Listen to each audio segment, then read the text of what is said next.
प्यारो सभी मेरे मित्रों, सहयोगियों और प्रिय छात्र छात्राओं और सभी युवाओं को मेरा सादर नमस्कार। एक बार मैं पुनः आपके बीच में उपस्थित हूँ कुछ विशेष बातें और कुछ विशेष संदर्भ को लेकर के। इस बात के लिए मेरे जो विद्यार्थी उन्होंने भी इस बात की मुझसे मांग की और मेरे सहयोगियों मित्रों ने भी इसकी चर्चा की कि इस विषय पर भी कुछ आप बातें साझा करें। निश्चित रूप से समय बड़ा विषम चल रहा है और पिछला वीडियो भी मैंने इसी दृष्टि से बनाया था जो मैंने कोरोना योद्धाओं को समर्पित किया था। आज हम बात करेंगे कि इस महामारी के दौर में जब परीक्षाएं स्थगित हो गई हैं, हम चाहे उच्च शिक्षा की बात करें, हायर एजुकेशन की बात करें, चाहे यूपी पीसीएस या आईएएस की बात करें या टीजीटी पीजीटी की बात करें, तो तमाम या एसएससी की बात करें, ये सारी परीक्षाएं स्थगित हो गई हैं और यह भी तय नहीं है कि कब होंगी। एक बड़ा ही अनिश्चित सा भाव, असमंजस का भाव, मतलब what to do and what not to do. युवा वर्ग बड़ी ही असहज स्थिति में है। छात्र छात्राओं के लिए भी समस्या है। 10 की परीक्षाएं स्थगित होकर के उनका मूल्यांकन कार्य किसी और क्रम से चल रहा है। कक्षा 12 की परीक्षाओं के लिए भी क्या स्थिति बनेगी तय नहीं है।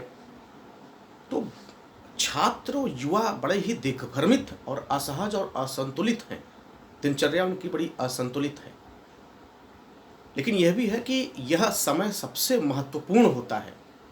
किसी ने खूब कहा है कि सैर कर दुनिया की गाफिल जिंदगानी फिर कहा, सैर कर दुनिया की गाफिल जिंदगानी फिर कहा, और जिंदगानी गर रही तो नौजवानी फिर कहा। तो युवा अवस्था बड़ी तीव्र, जिस ओर जवानी चलती है उस ओर जमाना चलता है। तो ऐसा युवा वर्ग आज जो इतना असहज है, असंतुलित है, इम्बैलेंस है, the youth and the students, तो क्या करें।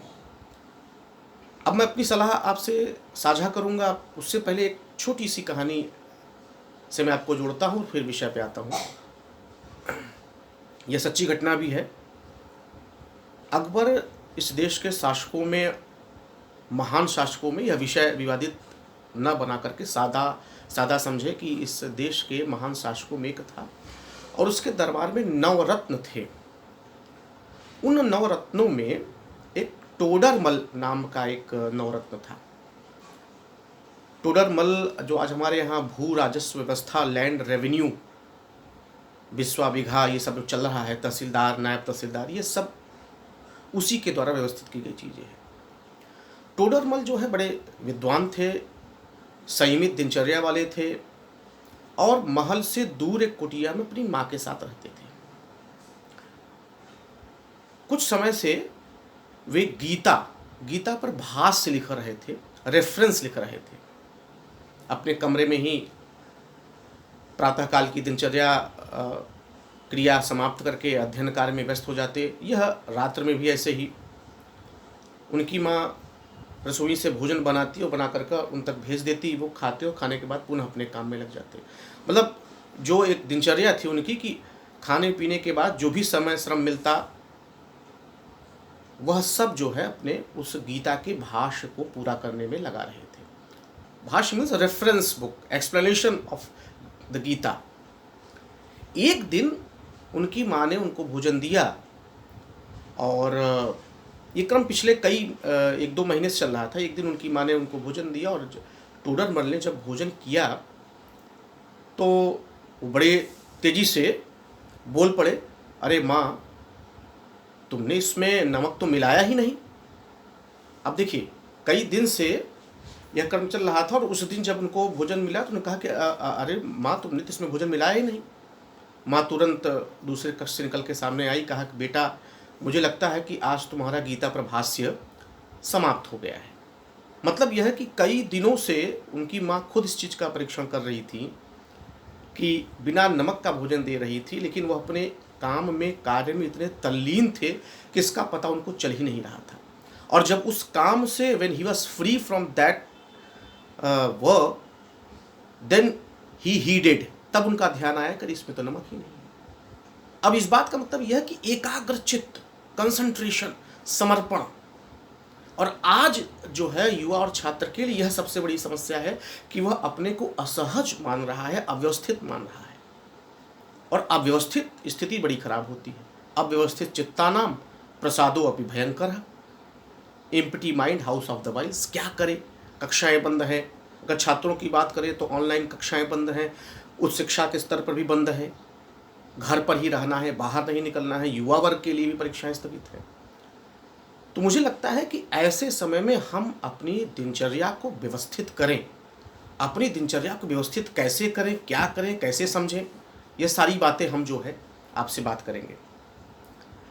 एक तो जो विद्यार्थी हैं और जो छात्र हैं जो तैयारी कर रहे हैं, सबसे पहली बात कि वो अपने अध्ययन का क्रम निर्धारित कर लें, पढ़ाई का एक टाइम टेबल बनाएं।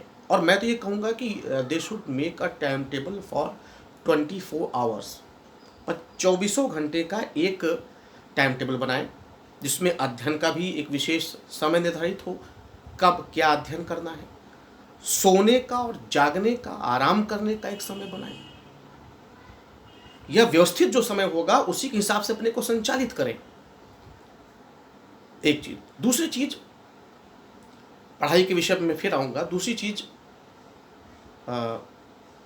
सोशल मीडिया की नकारात्मकता से दूर रहे, जो निगेटिविटी सोशल मीडिया हमको दे रहा है।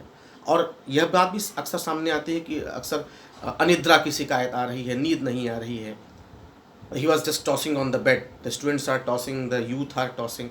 तो ये क्यों? सोशल मीडिया से आप जब सोने का समय निर्धारित हो, आराम करने का समय निर्धारित हो, तो उसको अपने से विलग कर दें। प्रातःकाल योग को जरूर अपनाएं, सुबह उठने का समय बनाएं। वैसे तो यह कहा जा सकता है कि वह ब्रह्म मुहूर्त में अगर उठें तो बहुत अच्छी बात है। नहीं उठते हैं तो प्रातःकाल यानी सूर्योदय के पहले की बात मैं कर रहा हूँ, before the sun rises all the students and the youth must get up. तो this is the best thing, best way of life. But if you don't do, यदि आप ऐसा नहीं करते हैं तो कोई बात नहीं है। बावजूद इसके भी आप चाहें तो जब भी उठें आप योग को, प्राणायाम को अपने जीवन का हिस्सा बनाएं। सबसे बड़ी बात। दूसरी चीज आप यह कर सकते हैं कि आप इस समय परिवार के साथ हैं तो परिवार के साथ समय को बिताएं। आप 24 घंटे अध्ययन कर नहीं सकते, 24 घंटे आप फिजिक्स, केमिस्ट्री, मैथ, हिंदी पढ़ नहीं सकते, तो परिवार के साथ समय बिताएं, माता के साथ समय बिताएं।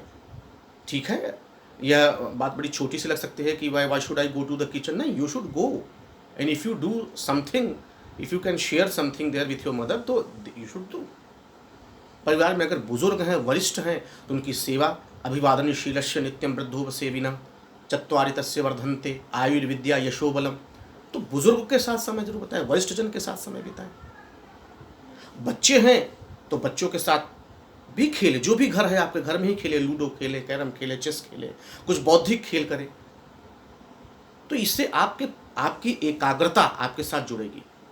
और अगर आप सोशल मीडिया का ही उपयोग करते हैं, अगर आप इन चीज़ों से जुड़े हैं, मोबाइल का उपयोग करते हैं, तो मेरी एक सलाह होगी कि आपके तमाम इष्ट मित्र दोस्त होंगे, तो आप प्रतिदिन अपने मित्रों को, इस चूँकि देखिए इस विषय स्थिति में जो मदद करे वही सबसे बड़ा मदद है। A friend in need is friend in deed. ये चाहे तुलसीदास ने भी कहा है कि धीरज धर्म मित्र, धीरज धर्म मित्र और नारी आपतकाल पर रखिए चारी। तो एक बार फ़ोन करके उससे बात कर लीजिए, मन हल्का होगा, वो भी हमको सोचेंगे, वो भी सोचेंगे कि उन्होंने क्या नाम है मुझे याद किया। यह बात। आप विद्यार्थियों को, छात्रों को एक सलाह और भी है मेरी कि वे डायरी लिखने की आदत बनाएं। अपनी दिनचर्या को प्रतिदिन डायरी लिखें, मैंने आज क्या किया, कैसे किया। और दूसरे दिन उस डायरी को देखें भी कि हम कल जो लक्ष्य निर्धारित किए थे क्या उसको पूरा कर पाए कि नहीं कर पाए।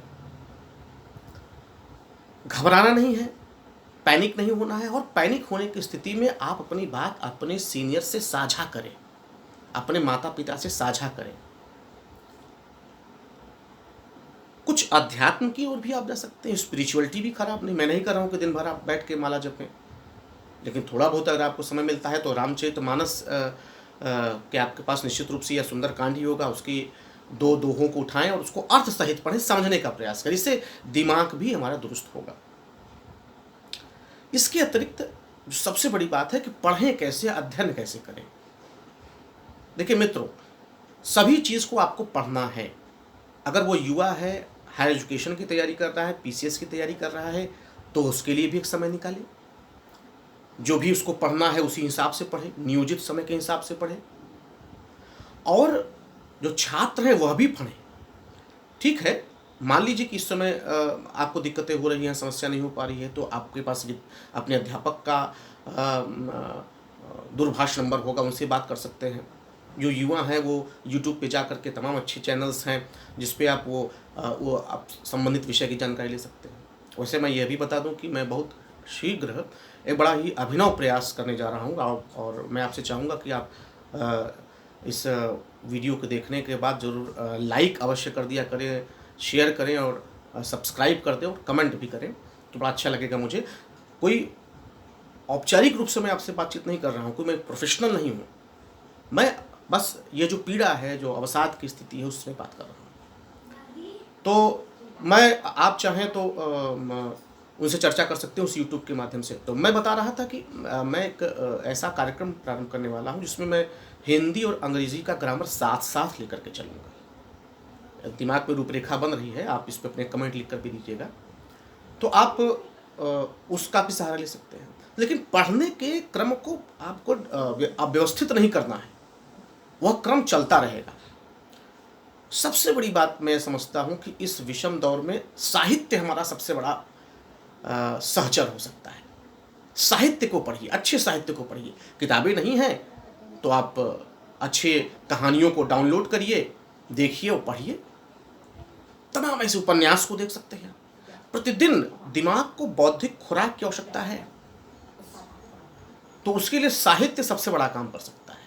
तो साहित्य आप पढ़िए, अच्छे साहित्य को पढ़िए। प्रेमचंद की कहानियों को पढ़िए, धर्मवीर भारती की कहानी को पढ़िए, महादेव वर्मा की तमाम ऐसी छोटी छोटी रेखा चित्र हैं उनको पढ़ सकते हैं, भावनात्मक रेखा चित्र उनको पढ़ सकते हैं।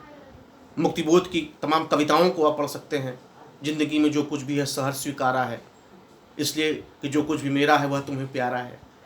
ठीक, दुष्यंत कुमार को पढ़ सकते हैं।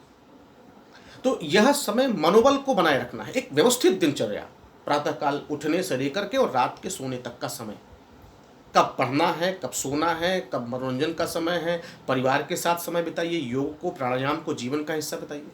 इसके साथ साथ एक और बड़ी चीज I want to emphasize on that point कि आपका खान पान भी ठीक ठाक हो, तरल चीज़ों का ज़्यादा उपयोग। मैं कोई डाइटिशियन नहीं हूँ, मैं बहुत ज़्यादा इस पर नहीं, लेकिन यह मैं जानता हूँ कि आप जो है सरल सहज भोजन करें, बहुत गरिष्ठ भोजन न करें, क्योंकि बहुत अधिक काम न कर पाने की स्थिति में आप क्या कर पाएंगे। इसलिए आप उस तरह के भोजन का उपयोग करें। और अध्ययन क्रम को आपको अव्यवस्थित नहीं करना है। अध्ययन क्रम आपका चलता रहे। प्रत्येक विषय को प्रतिदिन समय दीजिए, साहित्य को विशेष समय दीजिए। चुनौतियों का दौर है, कठिन समय है, इसमें कोई दो राय नहीं है, लेकिन समय बीतेगा, इसमें भी कोई दो राय नहीं। तो अगले क्रम से मैं एक सीरीज के रूप में इस तरह का कार्यक्रम प्रारंभ करूंगा, और मैं सभी उनके अभिभावकों से भी आग्रह करता हूं कि वे भी अपने बच्चों के विशेष रूप से ध्यान रखें, क्योंकि पेरेंट्स का भी पेरेंटिंग इसमें बहुत इंपॉर्टेंट है। चाहे वो बड़े हों, चाहे छोटे हों, चाहे युवा ही क्यों ना हो, उनको समझने का प्रयास करें कि बच्चे, क्योंकि एकाकीपन, कुंठा, अवसाद, ये तमाम चीज़ें हैं। साहित्य उनको भी, आप उनको अपने साथ बैठाएं, उनसे चर्चा करें। तो यह बड़ा महत्वपूर्ण समय है। आशा है कि यह वीडियो आपके लिए उपयोगी होगा, और आप इसको लेकर लाइक, सब्सक्राइब और शेयर अवश्य करेंगे। धन्यवाद। मैं आपका साथी अतुल मिश्र। नमस्कार।